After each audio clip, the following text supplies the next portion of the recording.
महान साहित्यकार मुंशी प्रेमचंद जी, जो भारत में हिंदी को एक समृद्ध भाषा के रूप में स्थापित करने का प्रयास किया, उनका जयंती है। उन्हें आज इस जयंती पे हम कोटि कोटि नमन करते हैं। इस जयंती समारोह का आयोजन विवेकानंद ट्रस्ट इंडुमा द्वारा किया जा रहा है। इसमें कुछ बच्चे भाग लेंगे और महान साहित्यकार मुंशी प्रेमचंद जी के बारे में अपने विचार को रखेंगे। आए हम इस कार्यक्रम को शुरू करते हैं और कार्यक्रम ये वर्चुअल बेसिस पे हो रहा है और बच्चे बिल्कुल अपने सोशल डिस्टेंसिंग को मेंटेन करते हैं। ज़्यादा बच्चे नहीं हैं, 4 से 5 बच्चे इसमें भाग लेंगे और अपनी बातों को रखेंगे बारी बारी से आ करके। पहले हम कुछ अर्पित करके इस महान साहित्यकार को श्रद्धांजलि अर्पित करते हैं।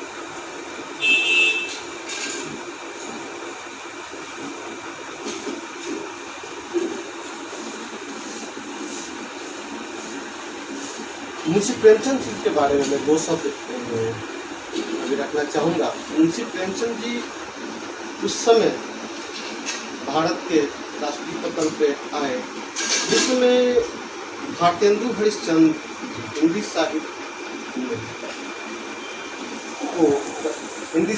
के पटल पे रखे, तो उसमें भारतेंदु जी की खड़ी हिंदी बिल्कुल कहानी के रूप में लड़खड़ाती हुई चल रही थी।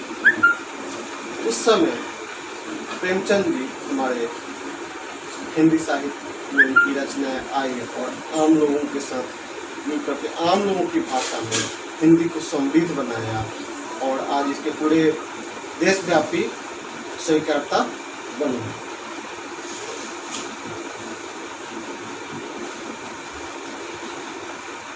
अब मैं इस कार्यक्रम को आगे बढ़ाते हुए सर्वप्रथम मैं बुलाऊंगा हमारी श्वेता, जो कि एक बीटेक बीसीए की छात्रा है। वह मुंशी प्रेमचंद जी के बारे में 2 शब्द रखे कि पहले उनको कुछ अर्पित करके सब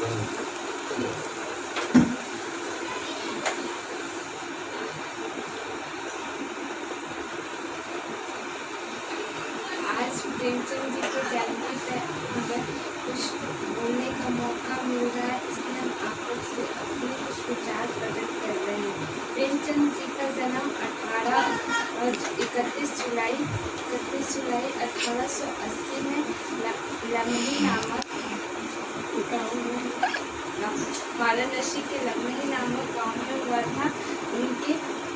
उनका असली नाम धनपत राय था। उनकी माता जी का नाम आनंदी देवी था और उनके पिताजी का नाम अजायब राय था। प्रेमचंद जी प्रेमचंद जी हिंदी और उर्दू के लोकप्रिय उपन्यासकार, विचारक एवं कहानीकारक थे। उन्होंने प्रेम शर्म रंगभूमि जैसे 2.5 दर्जन कहानियाँ उपन्यासकार लिखे और 2 बैल की कथा बूढ़ी काकी जैसे 300 से अधिक कहानियाँ भी लिखी। उनकी कहानियों पे कुछ मूवी भी बनी, जैसे सदगति और मजदूर जैसी कहानियों पर की कुछ मूवी भी बनी। प्रेमचंद जब 7 वर्ष के थे तब उनकी माता का देहांत हो गया था और 14 वर्ष के हुए तब उनके पिता का देहांत हो गया था, जिसके कारण उनका बचपन संघर्षमय रहा। उनको प्रेमचंद जी एक अच्छे कहानीकार थे। जब वो 10th मैट्रिक पास की तब उन्होंने एक स्कूल में टीचर के रूप में काम किया और अपनी आगे की पढ़ाई भी पूरी की। प्रेमचंद जी का मृत्यु 8 अक्टूबर 1936 को हुआ। धन्यवाद। बहुत बहुत धन्यवाद श्वेता। प्रेमचंद जी का मृत्यु 8 अक्टूबर 1936। अब मैं इस कार्यक्रम को आगे बढ़ाते हुए नंदिता कुमारी को बुलाऊंगा, जो कि 10th प्लस 2 करने के बाद अभी वो CA की तैयारी कर रही है, चार्टर्ड अकाउंटेंसी की। वो अपनी बात रखेंगे प्रेमचंद के बारे में संक्षिप्त में।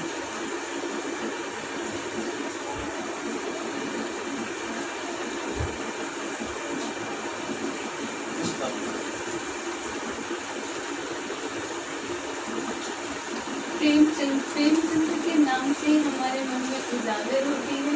प्रेमचंद्र की कहानियाँ बल्कि केवल कहानियाँ ही नहीं, सामाजिक और पारंपरिक और हमारी निजी भ्रांतियों के अंधेरे को मिटाने का प्रयास करती है। प्रेमचंद्र का जन्म 21 जुलाई 1880 को बनारसी के लम्बी ग्राम में कायस्थ परिवार में हुआ। उनकी माता का नाम आनंदी देवी और पिता का नाम अजायब राय था। प्रेमचंद्र परिवार में छोटे और इकलौते होने के कारण पूरा परिवार उनसे बहुत स्नेह करता था। शायद यही स्नेह था जिसके कारण उनके चाचा जमींदार महावीर ने उनका नाम नवाब रखा था और उन्होंने अपनी शुरुआती रचनाएं नवाब राय से ही लिखी। प्रेमचंद्र की आरंभिक शिक्षा फारसी और उर्दू में हुई। उन्होंने 1898 में मैट्रिक पास किया और 1902 ईस्वी में उन्होंने इंटर की परीक्षा पास की। प्रेमचंद्र की मृत्यु 8 अक्टूबर 1936 में हुई। प्रेमचंद्र 1.5 दर्जन उपन्यास और 300 से अधिक कहानियाँ और 3 नाटक, 10 अनुवाद, 7 काल पृष्ठ और कई संपादकीय भाषण लिखते हुए अपनी आखिरी उपन्यास मंगलसूत्र और उनकी आखिरी उपन्यास मंगलसूत्र उनके पुत्र अमृत राय ने पूरे किया। बहुत लंबी बीमारी के बाद उनकी मृत्यु 8 अक्टूबर 1936 में हुई। बहुत बहुत धन्यवाद। प्रेमचंद इंटरमीडिएट 1910 में किए थे और 2019 में उन्होंने ग्रेजुएशन स्नातक या BA की परीक्षा पास की थी। पास करते ही वो स्कूल में डिप्टी सब इंस्पेक्टर के रूप में नियुक्त हुए। अब मैं इस कार्यक्रम को आगे बढ़ाते हुए संस्कार सिंह को मैं बुलाऊंगा। संस्कार आएंगे और पहले फोटो पे फूल अर्पित कर श्रद्धांजलि और फिर अपने मुंशी प्रेमचंद जी के बारे में अपना सब प्रेमचंद जी का जन्म 31 जुलाई 1880 में हुआ था। उनके पिताजी का नाम अजायब राय, उनकी माता का नाम आनंदी देवी और उनका जन्म वाराणसी में लम्ही नाम के स्थान पर हुआ था। प्रेमचंद ने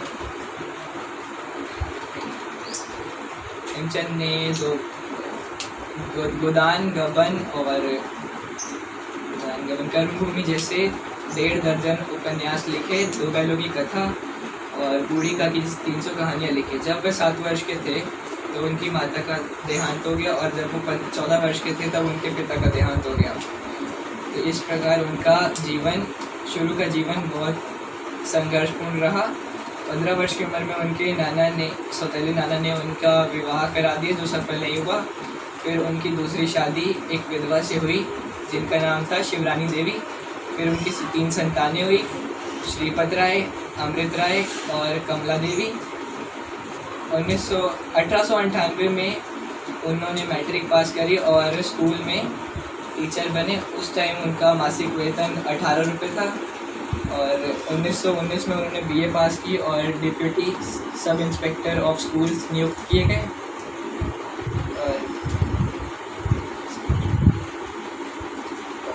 प्रेमचंद की मृत्यु 8 अक्टूबर 1936 में हुई और इनके उपन्यास और इनकी कहानियाँ हिंदी, अंग्रेज़ी और उर्दू में तो हिंदी, उर्दू और अंग्रेज़ी में तो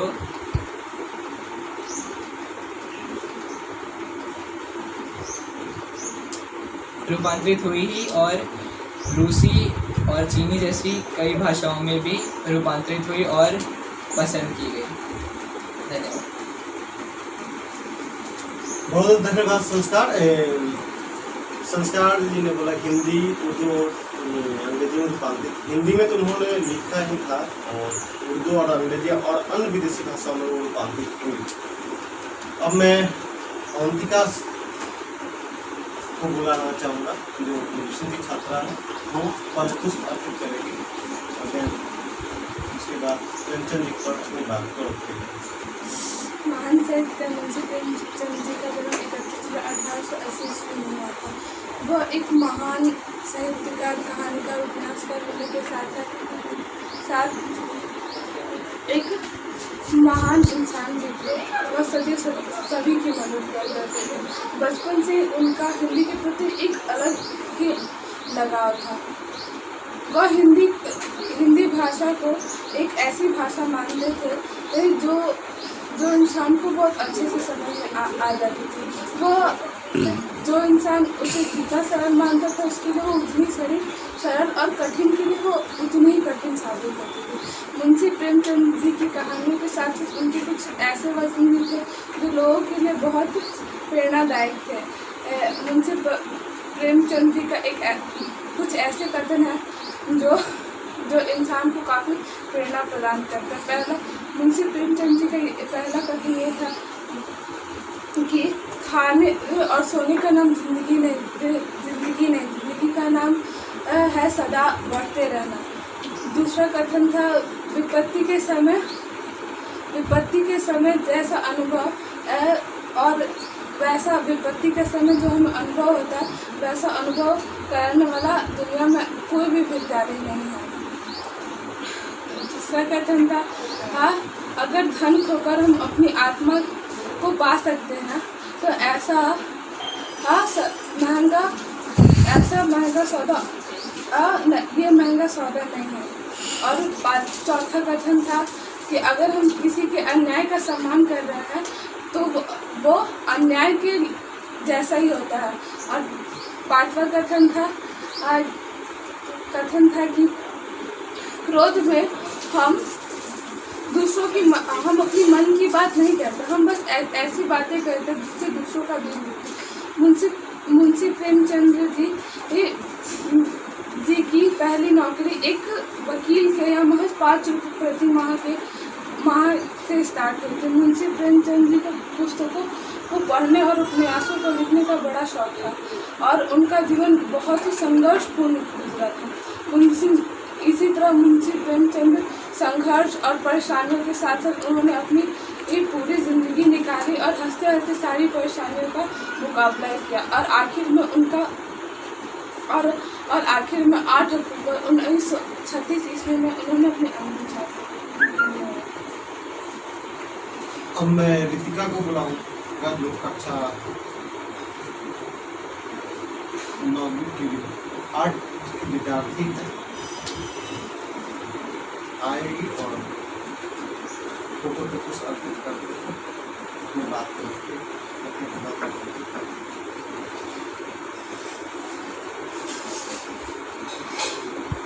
आज हम यहाँ एक ऐसे महान व्यक्ति के बारे में जानने वाले जिन्होंने अपनी रचनाएं द्वारा देश दुनिया में एक बहुत बड़ी प्रसिद्धि पाई है। वास्तव में उन्होंने अपने जीवन में बहुत कुछ प्राप्त कर लिया है, परंतु आज भी लोग उनकी पढ़ना पसंद करते हैं और उनसे प्रेरणा लेते हैं। ऐसे महान लेखक मुंशी प्रेमचंद जी का जन्म 31 जुलाई 1880 को वाराणसी के लवनी गांव में हुआ। वाराणसी के लवनी गांव के राजस्थान परिवार में हुआ था। उनकी माता आनंदी देवी और उनके पिता अजायब राय जो लवनी गांव के डाक मुंशी थे। मुंशी प्रेमचंद जी की प्रारंभिक शिक्षा उर्दू में हुई थी और उन्होंने कॉलेज से सन 1889 में मैट्रिक की परीक्षा पास की और उसके बाद वह सरकारी नौकरी किए। इंटर में आने के बाद उन्होंने सरकारी नौकरी में उत्तीर्ण पाई। इसके बाद वह सब डिप्टी इंस्पेक्टर ऑफ स्कूल बने। 1921 में तत्कालीन स्वतंत्रता सेनानियों के प्रभाव से उन्होंने अपनी सरकारी नौकरी से इस्तीफा दे दिया। उसके बाद वह इस्तीफा देने के बाद बस्ती के स्कूल के मास्टर बन गए। मास्टर बनने के बाद उन्होंने फिर मास्टर बन गए। उसके बाद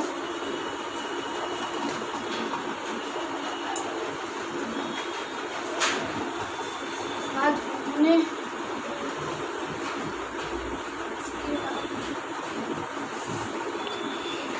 ठीक है, चलो कोई बात नहीं। बहुत बहुत धन्यवाद आवृत्ति का। बच्चों ने अपनी बात को बखूबी रखा।